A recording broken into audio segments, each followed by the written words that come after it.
ಶ್ರೀ ಗುರುಭ್ಯೋ ನಮಃ. ಆದಿತ್ಯಾದಿ ನವಗ್ರಹ ದೇವತುಭ್ಯೋ ನಮಃ. ವಾಸ್ತು ಪುರುಷಾಯ ವಿದ್ಮಹೆ ಕ್ಷೇಮಂಕರಾಯ ಧೀಮಹಿ ತನ್ನೋ ವಾಸ್ತು ಪ್ರಚೋದಯಾತು.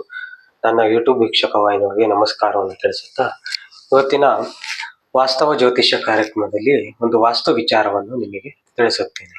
ಮನೆಯ ಫಲಗಳು ಹೇಗೆ ನಮಗೆ ಶುಭ ಫಲವನ್ನು ಕೊಡುತ್ತದೆ, ಹಾಗೆ ಮನೆಯ ಚಾವಣಿಗಳು ಸಹ ಅಷ್ಟು ಶುಭ ಫಲವನ್ನು ಕೊಡುವುದು ಬಹಳ ಮುಖ್ಯವಾಗಿದೆ. ಏಕೆಂದರೆ ಒಂದು ಮನೆ ಅಂತ ಬಂದರೆ ಎಲ್ಲಾ ರೀತಿಯಲ್ಲಿ ಸರಿ ಇದ್ದಾಗ ಅವುಗಳ ಒಂದು ಯಶಸ್ಸು, ಅಭಿವೃದ್ಧಿ ಮತ್ತು ಮನೆಯಲ್ಲಿರುವಂತ ಎಲ್ಲರಿಗೂ ಅಭಿವೃದ್ಧಿ ಕಾಣುತ್ತೆ. ಈ ರೀತಿಯಲ್ಲಿ ಇದ್ದಾಗ ನಾವು ಸಾಕಷ್ಟು ವಿಷಯಗಳನ್ನು ಅವಲಂಬಿಸಿ ವಾಸ್ತವದಲ್ಲಿ ಅನೇಕ ರೀತಿಯ ಒಂದು ಸಂಗತಿಗಳನ್ನು ಕಂಡುಕೊಳ್ಳುತ್ತೇವೆ. ಏಕೆಂದರೆ ಕೆಲವು ಅನರ್ಥಕವಾಗಿ ಹೇಗೇಗೋ ಮಾಡಿ ಅನ್ನೆಸೆಸರಿಯಾಗಿ ಅದು ಡಿಸ್ಟಾಂಪೇಟ್ಮೆಂಟ್ ಆಗಿ ಅವುಗಳ ಅಭಿವೃದ್ಧಿಯು ನಾಶ ಮಾಡುತ್ತಾರೆ. ಈ ರೀತಿಯಲ್ಲಿ ಇದ್ದಾಗ ನಮ್ಮ ಸ್ವಯಂಕೃತವಾಗಿ ಯಾವುದು ಸರಿ ಯಾವುದು ತಪ್ಪು ಅನ್ನೋದು ನಿರ್ಧರಿಸಲು ಸಮಯ, ಒಂದು ಸೂಕ್ಷ್ಮವಾದ ಒಂದು ಮನಸ್ಥಿತಿ ಇರೋದಿಲ್ಲ. ಏಕೆಂದರೆ ಸಮಸ್ಯೆ ಹಾಗಾಗಿದೆ. ಒಂದು ಮನೆ ಆಗಬೇಕು, ಒಟ್ಟಾರೆ ಮನೆಯಲ್ಲಿ ಒಂದು ಆಶ್ರಯ ಸಿಗಬೇಕು ಅನ್ನೋ ಒಟ್ಟಾರೆ ಒಂದು ನಿರ್ಧಾರ ಮಾಡಿಕೊಂಡು ಮನೆಯನ್ನು ಕಟ್ಟಲು ಪ್ರಾರಂಭಿಸ್ತಾರೆ. ಮನೆ ಕಟ್ಟೋದು ಓಕೆ, ಮನೆ ಕಟ್ಟಾದ್ಮೇಲೆ ಯಾವ ರೀತಿಯ ಅಭಿವೃದ್ಧಿ ಕಾಣಬೇಕು, ಮುಂದೆ ಯಶಸ್ಸು ಹೇಗೆ ಕಾಣಬೇಕು ಅನ್ನೋದು ಬಹಳ ಮುಖ್ಯವಾಗಿರುತ್ತೆ. ಯಾಕೆಂದರೆ ಪ್ರತಿಯೊಬ್ಬರಲ್ಲಿಯೂ ಹಣಕಾಸು ಇದ್ದಾಗ ಒಂದು ನಾನಾ ರೀತಿಯಲ್ಲಿ ಮನೆಯನ್ನು ಕಟ್ಕೊಂತೀವಿ. ಆದರೆ ಆ ಮನೆಯು ನಾಳೆ ದಿನ 1 ವರ್ಷ ಆದ್ಮೇಲೆ ನಂತರ ಅವುಗಳ ಫಲಗಳು ಸಿಗುತ್ತದೆ. ಅಂದ್ರೆ ಒಳ್ಳೆ ರೀತಿಯಲ್ಲಿ ಕಟ್ಟಿದಾಗ ಒಳ್ಳೆ ಉತ್ತಮಾಂಶವಾಗಿ ಅಭಿವೃದ್ಧಿ ಫಲವನ್ನು ಕಾಣ್ತೀವಿ, ಇಲ್ಲ ನಷ್ಟ ಪ್ರಾಪ್ತಿಯನ್ನು ಹೆಚ್ಚಾಗಿ ಕಾಣ್ತೀವಿ. ಸೈನ್ಸ್ ಎಷ್ಟೇ ನಾವು ಅದನ್ನ ಇಂಜಿನಿಯರಿಂಗ್ ಟೆಕ್ನಿಕಲಿ ಮಾಡಿದಾಗ ಅಲ್ಲಿ ನಾವು ಅವಲಂಬಿತವಾಗಿ ಎಷ್ಟು ಬೇಕೋ ಅಷ್ಟು ಬೇಕು ಅನ್ನೋದು ಸಮವಾಗಿ ನಾವು ಮಾಡ್ಕೊಂಡಿರ್ತೀವಿ. ಆದರೆ ನಿರ್ಧಾರಿತವಾಗಿ ಅವುಗಳ ಸೂಕ್ಷ್ಮವಾಗಿ ನೋಡಿದರೆ ಅಲ್ಲಿ ತಪ್ಪಾಗಿರುತ್ತೆ. ಕೆಲವೊಮ್ಮೆ ಹೀಗೆ ಇದ್ದಾಗ ಅವುಗಳನ್ನು ಸರಿಪಡಿಸ್ಕೊಳ್ಳೋದು ಬಹಳ ಮುಖ್ಯವಾಗುತ್ತೆ. ಹಾಗಾಗಿ ಮನೆ ಕಟ್ಟೋದು ಒಂದ್ಸಲಿ, ಆದರೆ ಮನೆ ಕಟ್ಟಾದ್ಮೇಲೆ ಶಾಶ್ವತವಾಗಿ ನೆಲೆಸ್ಬೇಕು ಅನ್ನೋ ಒಂದು ಮನಸ್ಥಿತಿ ಇರುತ್ತೆ. ಆದರೆ ಎಲ್ಲಾ ರೀತಿ ಚೆನ್ನಾಗಿದ್ದಾಗ ಶಾಶ್ವತವಾಗಿ ನೆಲೆಸಲು ಒಂದು ಆಧಾರತೆ ಇರುತ್ತೆ. ಓಕೆ, ಒಟ್ಟಾರೆ ವಿಷಯದಲ್ಲಿ ಈ ಮನೆಯ ಒಂದು ಚಾವಣಿಗಳ ಬಗ್ಗೆ ಒಂದು ವಿಷಯ ಫಲಗಳನ್ನು ತಿಳಿಸ್ಕೊಡ್ತೇನೆ. ನೋಡಿ, ಪೂರ್ವಕ್ಕೆ ಏನಾದ್ರು ಇದ್ದರೆ ಮನೆಯ ಚಾವಣಿ ಪೂರ್ವಕ್ಕೆ ಏನಾದ್ರು ಇದ್ದರೆ ಅಲ್ಲಿ ವಂಶಾಭಿವೃದ್ಧಿ, ಜ್ಞಾನ, ಧನ ಪ್ರಾಪ್ತಿಯನ್ನು ಕಂಡುಕೊಳ್ಳುತ್ತೇವೆ. ಅಂದ್ರೆ ಪೂರ್ವಕ್ಕೆ ಹೆಚ್ಚಾಗಿ ಚಾವಣಿಯನ್ನು ಬಿಟ್ಟಿದ್ದಂತಹ ಸಂದರ್ಭದಲ್ಲಿ ವಂಶಾಭಿವೃದ್ಧಿ, ಜ್ಞಾನ ಪ್ರಾಪ್ತಿ ಮತ್ತು ಧನ ಪ್ರಾಪ್ತಿಯನ್ನು ಕಂಡುಕೊಳ್ಳುತ್ತೇವೆ.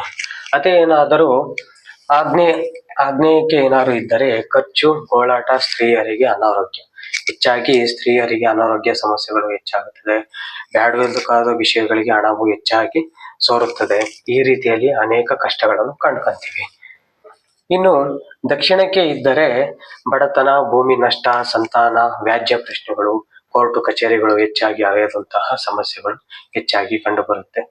ಇನ್ನು ನೈಋತ್ಯಕ್ಕೆ ಏನಾದ್ರು ಇದ್ದರೆ ವ್ಯಾಧಿಗಳು, ಹಿರಿಯರಿಗೆ ಅನಾರೋಗ್ಯ, ಕಾದಾಟ, ಅಪಘಾತಗಳು ಸಹ ಹೆಚ್ಚಾಗಿ ಕಂಡುಬರುತ್ತದೆ.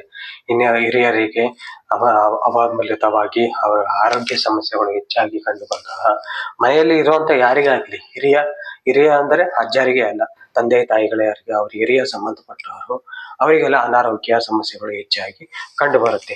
ಈ ರೀತಿಯ ಚಾವಣಿ ಏನಾದರೂ ಈ ನೈಋತ್ಯಕ್ಕೆ ಏನಾದ್ರು ಇದ್ದರೆ ಅತ್ಯಂತ ಸಮಸ್ಯೆಗಳು ಹೆಚ್ಚಾಗಿ ಕಂಡು ಬರುತ್ತೆ.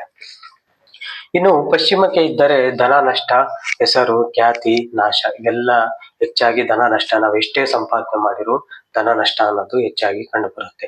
ಮತ್ತೆ ಖ್ಯಾತಿ ಗಳಿಸುವುದಾಗಲಿ, ಈ ರೀತಿ ಆಗಲಿ ಅನೇಕ ರೀತಿಯಲ್ಲಿ ಸಮಸ್ಯೆಗಳು ಕಂಡು ಬರುತ್ತೆ.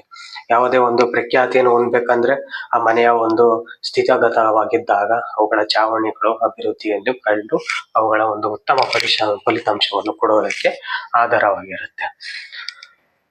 ಇನ್ನು ನೆಕ್ಸ್ಟ್ ವಾಯುವ್ಯಕ್ಕೆ ಇದ್ದರೆ ಋಣ, ವ್ಯಾಜ್ಯ, ಕಲಹ, ಮಕ್ಕಳಿಗೆ ವಿದ್ಯಾಭ್ಯಾಸದಲ್ಲಿ ತೊಂದರೆಗಳು ಹೆಚ್ಚಾಗಿ ಕಂಡು ಬರುತ್ತೆ.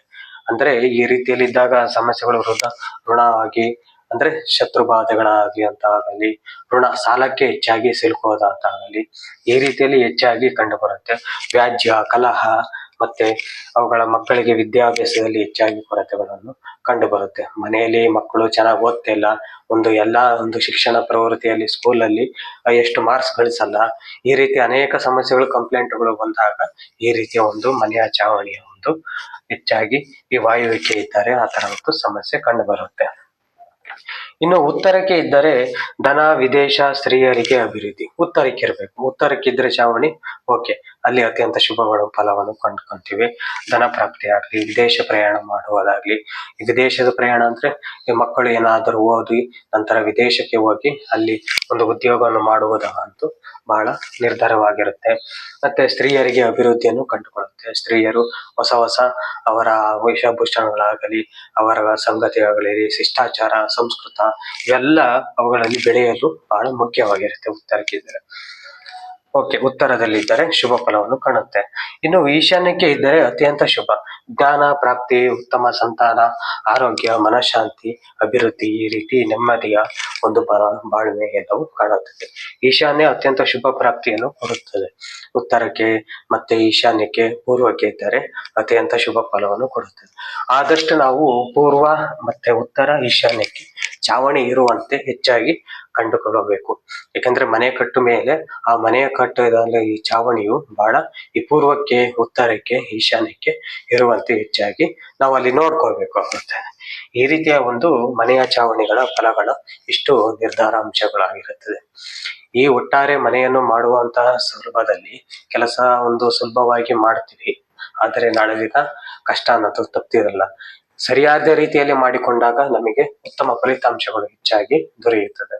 ಒಟ್ಟಾರೆ ಈ ವಿಷಯದಲ್ಲಿ ಇವತ್ತಿನ ವಿಡಿಯೋದಲ್ಲಿ ಈ ವಿಡಿಯೋ ಒಂದು ಮನೆಯ ಚಾವಣಿಗಳ ಫಲಗಳ ಒಂದು ನಿರ್ಧಾರ, ಒಂದು ಉದ್ದೇಶ, ಅವುಗಳ ಸಮಸ್ಯೆ ಏನು ಮತ್ತೆ ಅಲ್ಲಿ ಫಲಗಳು ಏನು ಅನ್ನೋದು ನಿಮಗೆ ತಿಳಿಸಿದ್ದೇನೆ.